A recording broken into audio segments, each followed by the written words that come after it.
Another difficult coach to rank is Sherrone Moore.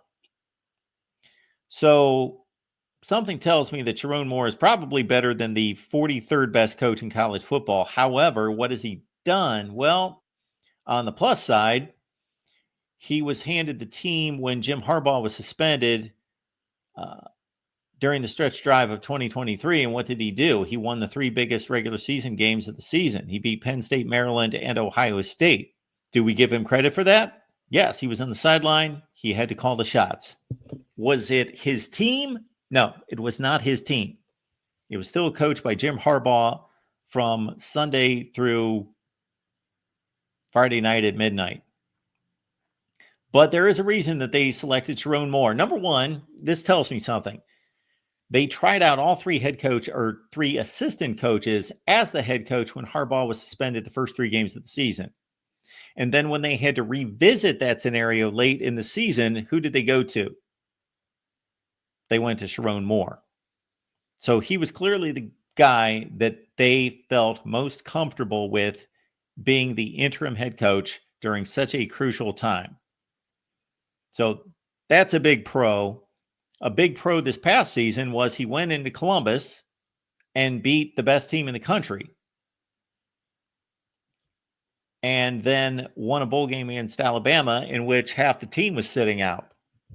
Colton Loveland and half the defensive front and Khalil Mullings and all sorts of guys were sitting out, and Michigan beat Alabama, a fully stocked, almost fully stocked Alabama team. So he won the 2 biggest games of the year. On the con side of the pros and cons ledger, he botched the quarterback decision. Basically, I laid it out in week 1. If he would have done what I suggested, I'm sure they would have won maybe 2 more games by just leaving Davis Warren alone and coaching him out of 2 or 3 mistakes a game. And he blew he didn't blow games. He blew opportunities to compete late in games by pulling Davis Warren in the red zone and putting in Alex Orji. So the quarterback handling was atrocious last year. And then the other thing is that they lost 5 football games. They lost 5 football games. They lost to Illinois, Oregon, Texas. No shame in that. Washington. And who else beat them? Indiana. I'm assuming you're imagining I'm calling in because of you defaming Sherrone. No, I'm just kidding. I would just caution. I think atrocious is a little strong. I still agree with you. He completely botched the Davis Warren situation. Those are the exact words I just used, Nick. He completely botched. Yeah, he botched. I'd say atrocious is a little strong because they did get it together and beat the eventual national champion. So just me, I'm not going to go as far as atrocious. I'm just curious, though. Out of your opinion, can I interrupt here, please? Yeah, go ahead. So I gave him a lot of credit for what you just mentioned, but they didn't do that passing the football. So the train wreck that was the passing game continued to be the train wreck that was the passing game. And I don't understand things like this. I don't remember. I could probably come up with a score. They cut the Oregon lead to 28-17. And they're early 4th quarter, Davis Warren, bam, bam, bam, bam, down the field. They get in the red zone. They get to the 10-yard line, and suddenly it's Alex Orji. Why is he there? What's he doing? What are we doing? And they throw themselves into a mess. I forget what happened. Anyway, the same thing happened against Alabama. Now, obviously, they won the game and won it fairly easily. They walked into about 18 turnovers in the first 5 minutes, but that's Alabama's fault. That, again, I saw this early in the game against Alabama, is that Davis Warren is moving the ball down the field. They get down to the 5-yard line, and suddenly Alex Orji after Davis Warren just threw a couple laser shots, he's in the ball game. This whole business, and Sherrone Moore's not the only one that does it, that gets enamored with these second string quarterbacks who can somewhat run. I just don't agree with it, and I thought it cost him a bit. In addition to not making the right selection as the starting quarterback. And if you look at this list of coaches, I made this statement the other day, and I basically said that most of these guys, we're not talking about going down to the local McDonald's and saying, okay, they got 22 guys on staff, young men and women on staff here at the McDonald's. How many of them really do a good job? And there's like 3 of them that do a good job, and the rest of them suck because they don't want to be there. No, these are highly, these are high performers.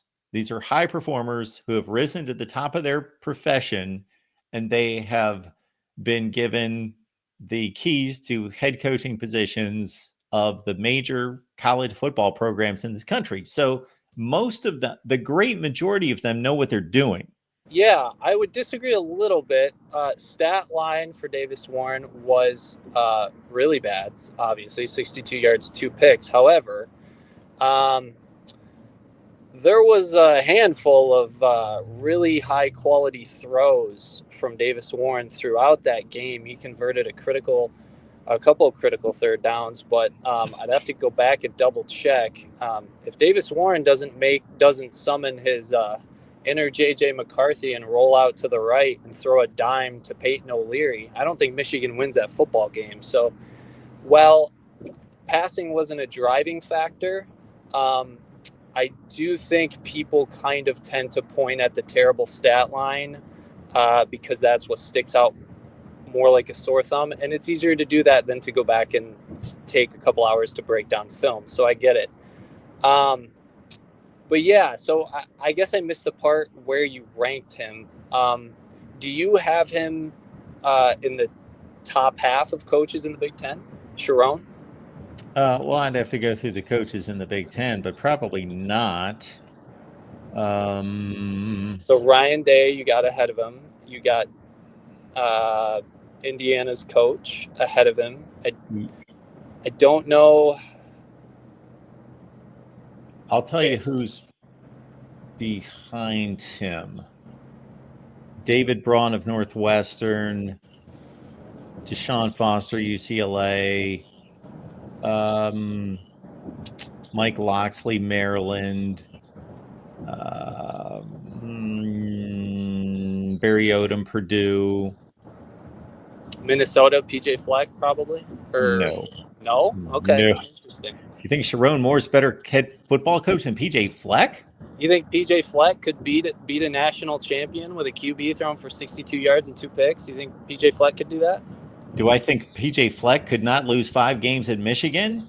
Yeah, because he loses 5 games in Minnesota. He took a much less of a talented Minnesota team and basically took Michigan to the wire last year.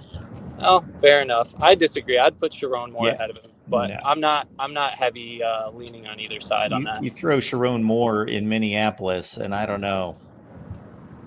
He hasn't done anything. Okay, PJ Fleck's accomplished quite a bit in his career, and Sherrone Moore's got an 8-5 record at Michigan. That's what he's given us, and I gave him a lot of credit. I don't know if you heard my spiel. I gave him a lot of credit for what he semi-accomplished down the stretch as the interim head coach, even though he was not leading the program. It wasn't his program, but he was standing on the sideline calling the shots on game day with the 3 most important games on the line. Now, the only thing, though, is you kind of have to grade on a curve here a little bit. Are you ranking these other head coaches based on, like, I guess part of me wants to put a question mark on Sherrone, because if you're referring to just last year, then I'm fine with you ranking Sherrone lower. But if you're going back previous years, well, Sherrone hasn't been given that opportunity yet. So I don't think that's much of an analysis, honestly. Well, how do I rank a coach based on an opportunity he's not received yet? if you want to be more fair, you would go off of last year. You would go off of, if you're looking at it by a I did go off conference. last year. I'm ranking these coaches. This is my attempt, Nick. And this is, you have to do this sometime because it's not easy to do.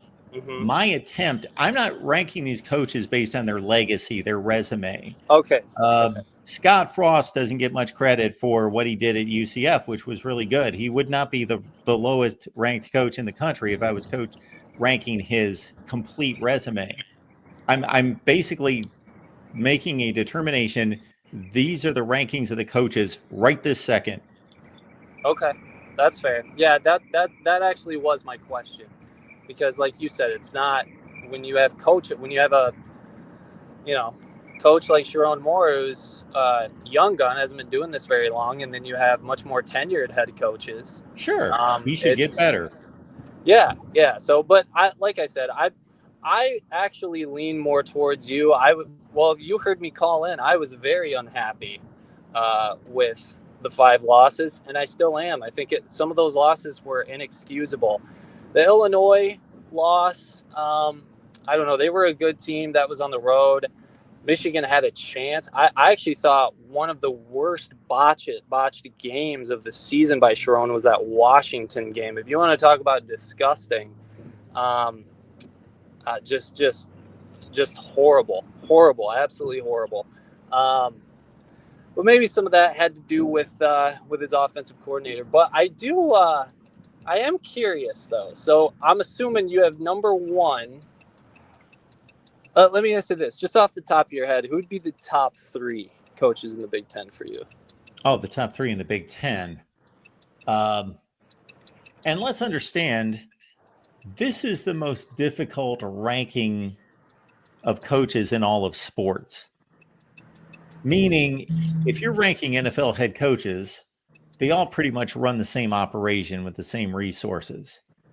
Here we're comparing Georgia's head coach and Vanderbilt's head coach. We're comparing Ohio State's head coach with Northwestern's head coach, where you've got all the resources in the world and the brand, and you can do almost anything you want, versus you're behind the 8 ball. So trying to weigh that all out is a bit difficult. The top 3 coaches in the Big Ten, I believe I've got, I'm trying to think, who would I be missing? Ryan Day. Who would be my other coaches? I don't know if Lincoln Riley's still in the top 3. I do not. Dan Lanning, Ryan Day, and it's either Kirk Ferentz or Lincoln Riley, unless I'm missing somebody. Oh, so where do you have James Franklin? Are you coming more over to my side? It probably is James Franklin. No, Mark, oh man, we were almost there, man. I got to get you on my team of James Franklin being a complete and total fraud. But that's more of a personal matter. Just because I just can't stand his. Well, I'm not going to get into your personal matters there with James Franklin, Nick. No, not like that. I mean more of a personal opinion. I misspoke. Mind out the gutter, man. Come on, what are you doing? Well, I've taken my shots at James Franklin through the years, but he's still running one of the best football programs in America. He's just such a douche on the sideline, don't you think? Sorry for using that word, but I can't think of a better word to use. Meaning he doesn't know what he's doing? No, we've seen much worse. I don't see where he's blowing games. There's a difference between, okay, here comes Penn State again. Oh, they're playing a top 5 Ohio State team or a top 5 Michigan team. And it's predictable. They're either just going to be outclassed all afternoon, or they're going to be on the cusp of winning this game, and then they're going to lose the game. But nobody can really point to, I can think of one situation against Ohio State, but you can't really point to Les Miles, Scott Frost-esque blunders. Like, that is a horrific coaching decision. Fran Brown of Syracuse made a horrific coaching decision that blew a game last year. Like, he doesn't do that. It's just like, okay, well, that was disappointing. They didn't look prepared, or they got outplayed in the fourth quarter. But he's not making the list of all-time coaching blunders. Okay. Well, I can't argue with a lot of that. I just can't get over the antics. So it's just I don't think it's appropriate. So They had to have a field goal made for them to not make the national championship game last year.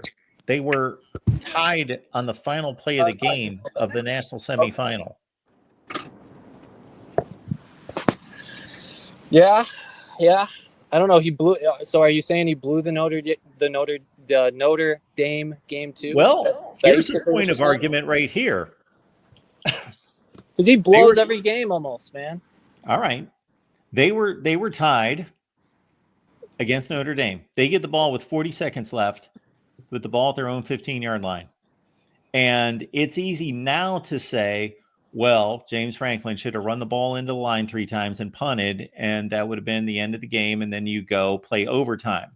But he's supposed to have one of the top 3 or 4 quarterbacks in the nation, and he basically handed him the ball and said, go win this game for me, get me into field goal range, and he trusted his quarterback.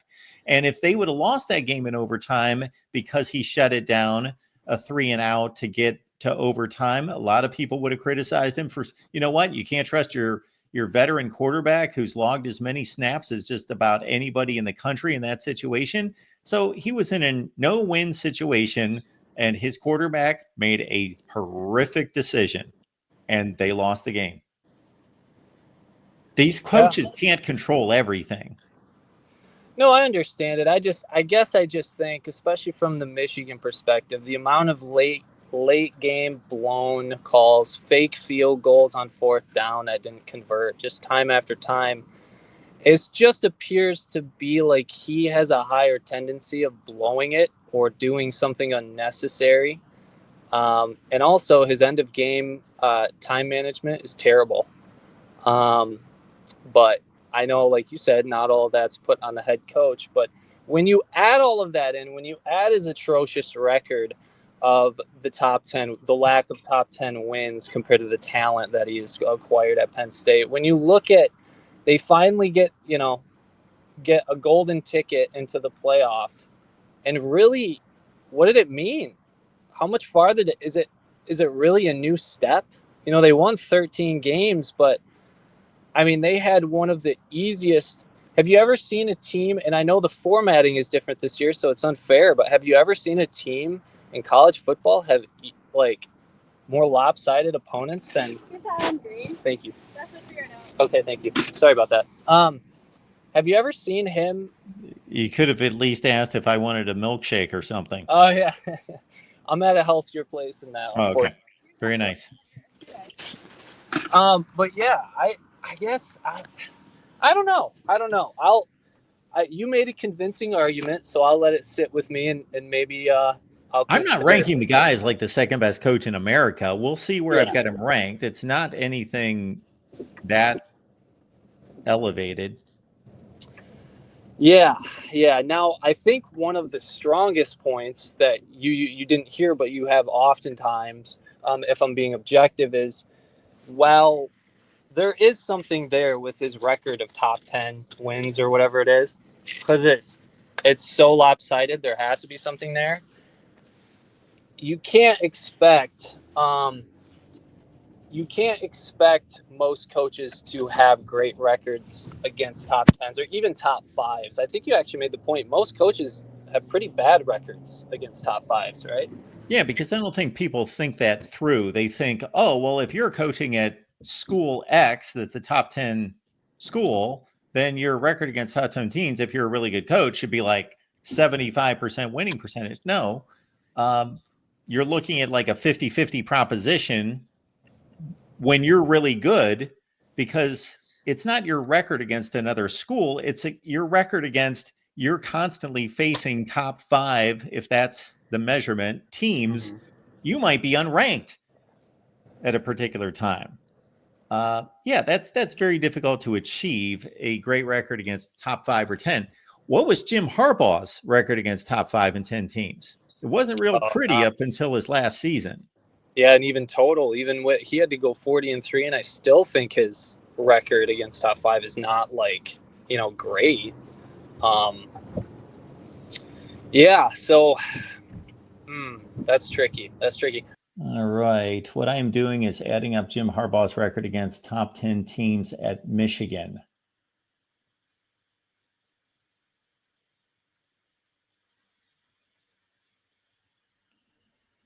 And the final record for Jim Harbaugh against top 10 teams while at Michigan. And this is the ranking as of kickoff.